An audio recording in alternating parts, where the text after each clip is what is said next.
Steve Kerr arriving at the podium. What were the conversations in the fourth quarter when the second unit starts bringing it back? When to bring your main guys in, and then why did you decide?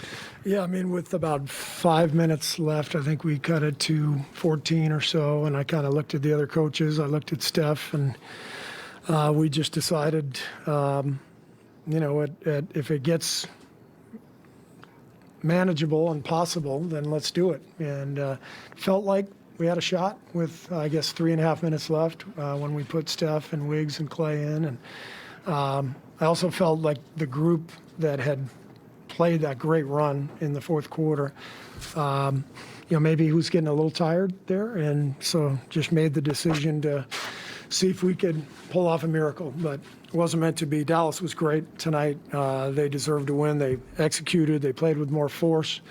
And this is the conference finals. This is how it's supposed to be. You got two great teams, and they handled us well tonight. Steve, how did you address the team on such an emotional night and get them ready before the game? Just talked basketball. We didn't. There was sort of an unspoken awareness of what happened today. There was it was a very quiet locker room beforehand. I felt like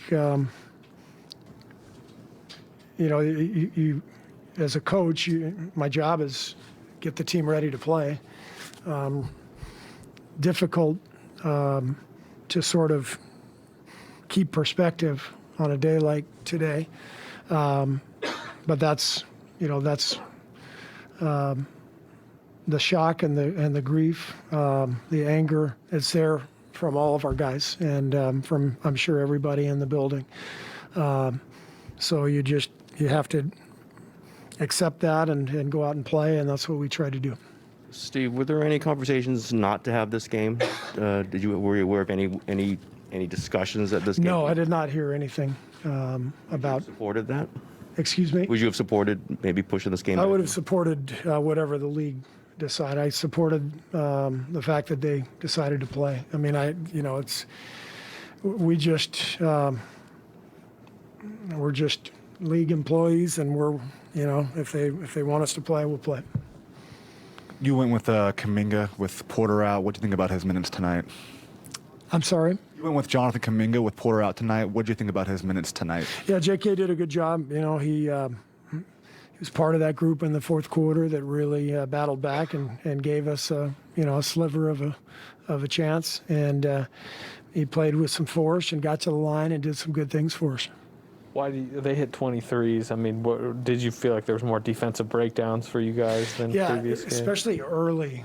We had some breakdowns early, and I think they had 7 corner threes in the first quarter. Maybe it was first half, but they had a bunch of corner threes. There was a breakdown in transition after a made basket. Shouldn't have been a problem. And Finney-Smith, I think, his first three, wide open corner three. We weren't alert tonight defensively. We weren't sharp. And I thought we let them kind of get into a groove. And once a team like that gets into a three-point groove, it's tough to get them out of it. What did you think those young guys did in the fourth quarter? What did you like about what happened there? I like the ball movement. I thought overall tonight the ball did not move well enough, way too much dribbling. And I thought that group came out and did a better job moving the ball, and we got some easy buckets. What did you see with that similar group on the floor to start the second quarter? Too much dribbling, yeah, and porous defense, so bad combination. Obviously, it's not the result of the game, but did you find yourself thinking or drifting at all, knowing what happened today? Was there any, hey, I got to get focused here kind of thing? Yeah, sure. Especially before the game, before it started, I think we all felt the anger, the frustration. I know I expressed it to you guys. So I was pretty emotional, and I tried to just, get myself composed and coached the team. And so, once the game started, I was focused on the game. But tough day for everybody. But that sounds like a very inappropriate thing to say. Tough day for everybody. I mean, I don't even know how to express the grief that those families are feeling right now. It's too much to fathom, too much to comprehend, and so yeah, we move on, and we hope that someone actually decides to value our citizens' lives more than they value money and power. That's pretty much it.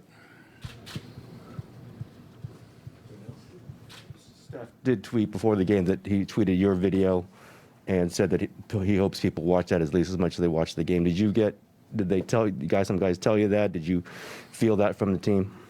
Steph just came up and looked me in the eye and gave me the head nod and gave me a good handshake, and it was unspoken, but I knew what he was expressing. Anything else? Thank you. I think Ann had. Oh, I'm sorry. I was just going to ask you about the rarity of a rain delay in an NBA game. Yeah. Did you get an explanation, and was it a continuing issue with moisture? No, once they got it cleared up, everything was fine.